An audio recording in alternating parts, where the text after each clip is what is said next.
Hĩndĩ ya mĩhang'o ya ũhandi wa mĩtĩ mũtitũ-inĩ wa Mũrindĩko gĩcigo-inĩ kĩa ũmbunge kĩa Mwea kaũntĩ-inĩ ya Kĩrĩnyaga nĩ maabithaa ministry-inĩ ya barabara, mwandĩki mũkaru ministry-inĩ ĩno Engineer Joseph Mbũgua nĩanĩrĩire atĩ ministry yake nĩ ĩgũcokereria waki wa mabarabara makĩria marĩa makwamĩte bajeti ya hetũka.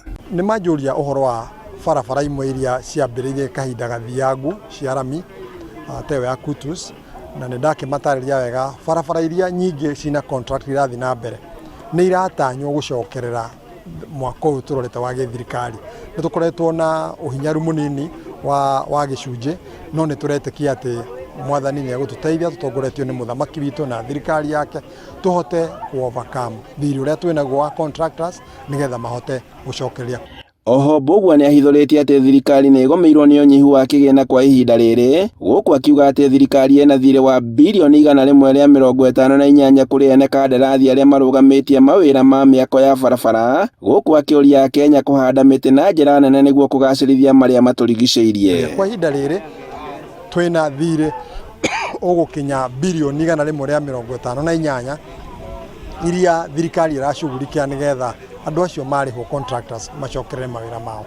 Aikari itũra rĩrĩ nĩ manjũria ũhoro wa barabara ĩmwe itũra-inĩ rĩrĩ, na nĩ ndakĩmerĩra wega kĩhinda gĩkĩ twĩna partnership nao ya mĩaka 3 ngwatanĩro ĩyo nĩ tũkũgeria tũmekĩrĩre maramu kilomita. Augĩte atĩ rũhonge rwake rũkũhũthĩra ciringi mirioni 15 kwa ihinda rĩa mĩaka 3 harĩ kũhanda mĩtĩ gĩcigo-inĩ gĩkĩ nĩguo kũgacĩrithia marĩa matũrigicĩirie mũtitũ-inĩ ũyũ wa kĩrĩma kĩa Mũrindĩko, gũkũ akĩenda mũingĩ kũmenyerera na kũhanda mĩtĩ ĩyo. Na muoroto nĩ ũrĩa mũnene witũ wa bũrũri His Excellency Dr. Samuel Ruto akoretwo akĩringĩrĩria andũ atĩ tũhande mĩtĩ nĩgetha tũgitĩre rũciũ rwitũ, na muoroto nĩ atĩ mĩaka ĩgĩthianga nĩ tũgũkinya mĩtĩ mirioni 15.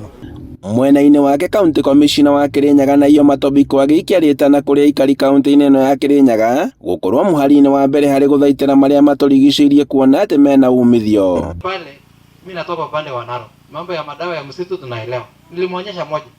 Naambia ukitaka kupona kuja ng'oa hii. Sijui kama atakufuatilia ama ataachia hapo, lakini dawa iko hapo. Kwa sababu msitu isipoharibiwa ovyo ovyo, kila kitu inamea kulingana na vile mahali imekaa. So hii ni environment ambayo madawa nyingi zinajaa. Ni vile tu pengine hamjui. Ingekuwa mahali nyingine watu wengine wangepania, mnajua. Hiyo ni faida moja, si ndio? Hiyo ni faida moja tunapata.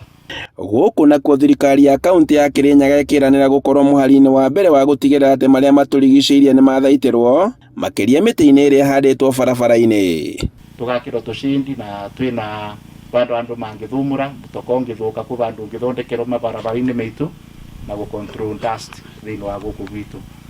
So as a county we are determined to continue working with you, because whatever you are doing at Kera, whatever you are doing at KFS, it is also for our own good. Handũ-inĩ ha Inooro TV kuma Mũrindĩko Mwea kaũntĩ-inĩ ya Kĩrĩnyaga, njĩtagwo Boni Wathuku.